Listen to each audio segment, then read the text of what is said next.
Bonjour à tous et bienvenue dans ce Morning Bull Live. Nous sommes le 4 février 2021. Vous savez, en fait, j'ai constaté depuis pas mal d'années, ça fait 15 ans que j'écris des chroniques boursières, 30 ans que je suis dans les marchés financiers, mais depuis 15 ans, j'ai remarqué qu'il y a toujours plus ou moins un jour par semaine où il se passe rien et c'est juste ennuyeux pour rester poli.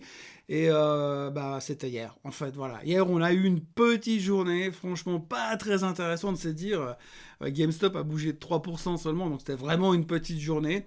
Donc on revient un petit peu sur les mêmes bases, mais on ne sait plus trop comment se positionner. On a un peu digéré les chiffres de la veille, mais franchement, c'était une journée, on aurait fermé hier, et puis on serait allé au bistrot boire des verres, ça aurait été pareil, sauf que les bistrots sont fermés.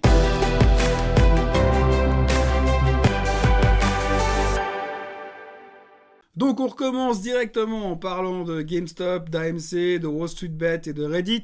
On est quand même obligé de passer un peu par là. Alors donc Madame Yellen va rencontrer tous les régulateurs pour empêcher que ça se reproduise. Après, qu'est-ce qui ne doit pas se reproduire? Est-ce que c'était de la manipulation? Est-ce que c'était pas de la manipulation? Est-ce que ça va se reproduire? Est-ce que les mecs de Wall Street Bet sont encore assez puissants pour recommencer ailleurs? A priori, des situations comme GameStop, il n'y en a quand même pas tous les quarts d'heure. En fait, on va encore en causer un peu, mais en tout cas, ce qu'on peut constater aujourd'hui, c'est que le titre GameStop n'a pas perdu 30% de plus hier. Il stabilise autour des 90 dollars par là autour. AMC a pris 14%, mais ça valait avec 7 dollars, donc c'est toujours un peu difficile.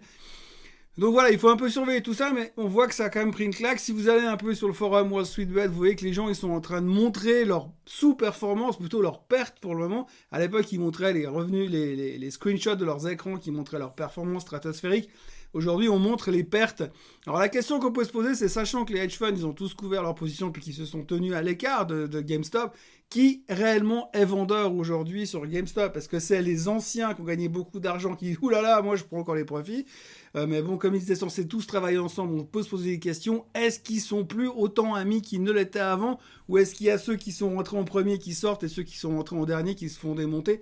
Les derniers posts que j'ai regardés, les gars, ils ont des prix moyens sur GameStop à 343 dollars et à 90, ils disent « Je ne vends pas, je suis super confiant ». On verra, j'espère pour lui qu'il a raison, mais ça risque d'être compliqué quand même parce qu'il va falloir trouver les gens qui ont envie de revenir maintenant acheter de la GameStop à 90 balles alors qu'il n'y a plus vraiment ce côté crazy et ce côté couverture de short et puis explosion de la volatilité qui est en train de redescendre à toute vitesse. Donc voilà, méfiance un petit peu de ce côté-là, on en parle encore un petit peu parce que c'est encore un sujet, mais pour l'instant c'est devenu très très calme et donc hier même sur GameStop, c'était très très calme.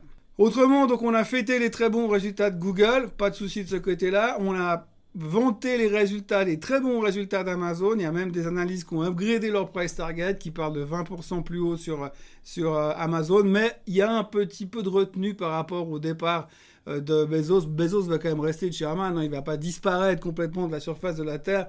Mais généralement, on a un petit peu cette déception de voir le chairman fondateur, le CEO fondateur qui s'en va. Le seul qui reste encore dans le marché, c'est Zuckerberg, mais chez Facebook. Mais le reste, ils sont tous plus ou moins partis. Et si on regarde un petit peu sur l'historique des grandes sociétés, Microsoft, entre le moment où Bill Gates a quitté son poste et aujourd'hui, elle a pris 1000%.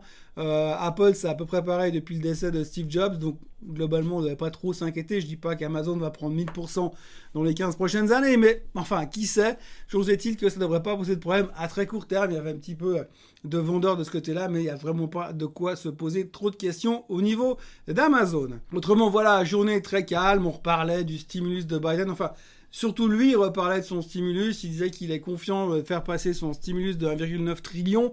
Il a un peu oublié que les autres, l'opposition n'est pas forcément d'accord de passer un truc pareil. Ça prendra un petit peu plus de temps, mais il essayait encore de garder l'espèce de motivation pour dire oui, mais c'est bon, on va l'avoir. Alors on espère qu'il a raison. Par contre, il y a un truc qui manque un petit peu, c'est qu'il a pas de compte. Enfin, il a un compte Twitter, mais peut-être qu'il sait pas l'utiliser. En tout cas, pour l'instant, on a beaucoup moins d'informations. On est beaucoup moins tenu au courant de ses activités qu'on ne l'était avec Donald Trump. À suivre un petit peu ce qu'il va faire, mais les gens reparlaient un peu du stimulus sans que ce soit vraiment une chose très importante sur la journée d'hier. Et puis on arrive gentiment à l'idée du jour qui est un peu liée à la news du jour. On parle beaucoup d'une association entre Apple, Kia et Hyundai pour créer la nouvelle future voiture autonome électrique de Apple. On se réjouit déjà, je bave d'impatience de monter dans une voiture électrique et que j'ai même pas le droit de conduire. C'est vraiment topissime. On se réjouit, mais c'est un peu un des moves de la tendance d'aujourd'hui, quoi, quelque part. On veut plus de voitures à essence, c'est mauvais les voitures à essence. Je regardais un peu ce qui se passe au niveau des malus en France, c'est devenu juste complètement débile, il n'y a pas d'autre terme. Donc c'est vrai que voiture électrique, et dans la thématique des voitures électriques, je pense qu'il faut commencer à surveiller de nouveau Enio. On a vu l'autre jour les bonnes déclarations qui lui ont pas permis de monter comme on l'espérait. Mais globalement, Enio se développe gentiment. Elle a quand même un avantage concurrentiel sur Tesla en Chine, c'est qu'elle est en Chine et qu'elle est chinoise. Il y a quand même un petit côté patriote qui pourrait lui bénéficier à terme. Elle a encore une marge de progression qui est énorme par rapport à Tesla. Je rappelle qu'ils ont vendu que 7000 voitures en janvier. Il y a encore un peu de potentiel de hausse derrière.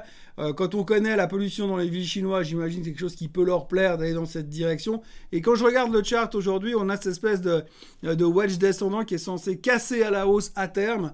Alors c'est difficile de savoir s'il faut rentrer maintenant tout de suite.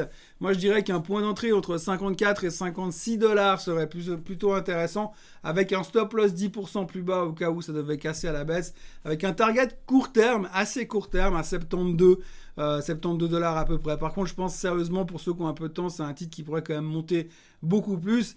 Pas parce que je suis un fan, pas parce que fondamentalement c'est extraordinaire, mais simplement parce que on est dans une thématique où tout le monde va sur l'électrique et donc on va se concentrer sur ce qui existe de ce côté-là de la planète. Donc plutôt encourageant et plutôt bullish sur Enio à très court terme avec les contraintes que je viens de vous expliquer. La question du jour, je vous la lis. Néophyte dans la matière, je m'intéresse au monde de la bourse de plus en plus. J'ai ouvert un compte chez Swissquote. Je commence à suivre l'évolution de certains marchés, à me familiariser avec le vocabulaire et les différents outils d'analyse. Je profite tous les matins des vidéos du Morning Bull Live et j'essaye de m'informer toujours plus. Quels conseils peux-tu donner à ceux qui, comme moi, débutent dans ce monde? Premier pas, erreur à éviter, livre sur le sujet, etc. etc. Il me faudrait, je pense, 8 heures d'émission pour vous répondre, mais je vais dire assez rapidement. La première chose, c'est qu'il faut déjà déterminer quels sont les objectifs d'investissement. Est-ce que l'argent que vous investissez, c'est de l'argent que vous allez investir régulièrement tous les mois ou tous les 6 mois ou tous les trimestres pendant les 5 ou 10 ou 25 prochaines années? Est-ce que c'est vraiment un but de croissance du portefeuille et d'économie? Ça, c'est la première chose. Déjà, on peut déterminer sur quel type de titre on va aller investir. Deuxièmement, est-ce que c'est du trading? Est-ce que vous avez 10 000 francs et vous dites, moi, je m'en fous, je peux les perdre, donc je vais faire des trucs super agressifs? Là aussi, il faut déterminer vos ambitions et votre risque et allouer votre capital dans cette direction-là. Les erreurs à ne pas faire, d'abord, c'est de ne pas s'entêter avec un titre qui n'irait pas dans votre bonne direction. Si vous décidez d'acheter quelque chose, vous avez un scénario de base. Si le scénario se réalise, vous appliquez ce que vous attendiez. Si ça ne se réalise pas, vous déterminez un point de sortie et vous vous coupez. Vous vous entêtez pas à garder un titre comme GameStop que vous achetez à 350 $, et puis à 90, vous dites non, j'attends parce que ça va rebondir. C'est des conneries, c'est pas ça qu'il faut faire. Donc il faut vraiment se discipliner de ce côté-là. Après, il faut lire beaucoup, et se construire sa propre opinion. Faut pas écouter les gens autour de vous, faut même pas m'écouter moi, en théorie. Il faudrait écouter vous-même. C'est vous qui devez vous construire votre propre idée sur ce que vous pensez de l'économie, là où vous êtes à l'aise et dans quelle direction on va. Si vous achetez des titres, comprenez ce qu'ils font. N'allez pas acheter n'importe quel daube, on vous dit « Ouais, c'est trop cool parce que j'ai un cousin qui a acheté ça, mais sa petite cousine lui a dit que... » Sachez ce que vous achetez. Si vous achetez Apple, on sait tous très bien ce qu'ils font. Si vous achetez GameStop, la plupart des gens ne savaient pas ce qu'ils faisaient il y a 3 semaines. Et puis si vous achetez encore d'autres boîtes, comme on l'a vu l'autre jour sur Signal Advance, où les gens pensent qu'ils font ça, mais ils font pas ça. Donc renseignez-vous, sachez ce que vous achetez et n'achetez pas n'importe quoi. Et souvent on dit qu'il faut mettre son argent là où on comprend le business. Warren Buffett disait sur Coca-Cola, lui au moins il comprend ce qu'ils font, contrairement à d'autres boîtes techno où on a toujours une vague idée, mais c'est pas très très clair. Si vous avez des doutes sur le secteur dans lequel vous aimeriez investir, confiez l'argent à ceux qui savent. Ça c'est une autre chose. Au niveau des bouquins, il y en a plein. Il y a des bouquins très techniques et très chiants, très ennuyeux à lire que l'on peut utiliser. Il y a des bouquins sur les options qui sont le Macmillan sur les options très bien. Il y a pas mal aussi de bouquins très techniques. Moi, j'aime bien me baser sur beaucoup de narration et beaucoup d'histoires parce que j'aime bien comprendre un petit peu ce qui est arrivé aux autres. Alors, il y a une série qui s'appelle les Market Wizards que vous voyez qui s'affiche ici. Il y en a 3 ou 4 derrière qui ont été écrits par Jack Schwager, qui est un des pères de l'analyse technique, on va dire, enfin un monsieur qui connaît très bien l'analyse technique et qui a interviewé beaucoup de traders, beaucoup d'investisseurs et qu'on a retiré des interviews où il y a beaucoup de leçons de vie à apprendre au niveau de comment investir. Ça, franchement, si vous lisez en anglais, Je vous le recommande fortement. Et puis, il y en a un qu'on m'a donné quand je suis arrivé dans le monde de la finance. On m'a dit ça, tu dois lire. C'est Reminiscence of a Stock Operator de Jess Livermore. Et ça, vous devez absolument le lire. Là aussi, c'est de l'anglais. Mais franchement, ça vous fait comprendre un peu l'état d'esprit psychologique et la psychologie des marchés. Donc voilà un peu ce que je dirais en l'espace de quelques secondes. C'est très difficile de développer. Il faudrait qu'on prenne plus de temps pour aller un peu plus loin. Je m'adresse là maintenant à ce monsieur. Si vous voulez vraiment avoir un conseil très clair sur comment il faut faire, qu'est-ce qu'il ne faut pas faire, contactez-moi de nouveau par email et puis on va essayer de se parler en vrai pour avoir une réponse un peu plus claire. Voilà, c'est tout ce qu'il y avait à dire aujourd'hui. Comme je le disais hier, c'était une petite journée, pas grand-chose à dire. C'est de ces journées calmes qu'on aimerait qu'elles passent très très vite. On espère qu'aujourd'hui ça sera un peu mieux. Les futurs sont légèrement en baisse pour l'instant. Prise de profit sur les marchés asiatiques, un petit peu de stress pour l'instant, de doute.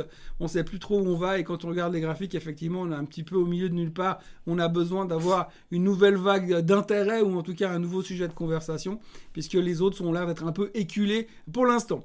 Merci d'avoir été là. N'oubliez pas de liker, n'oubliez pas de vous inscrire à la chaîne Suisse Côte Suisse qui va encore évoluer ces prochains temps.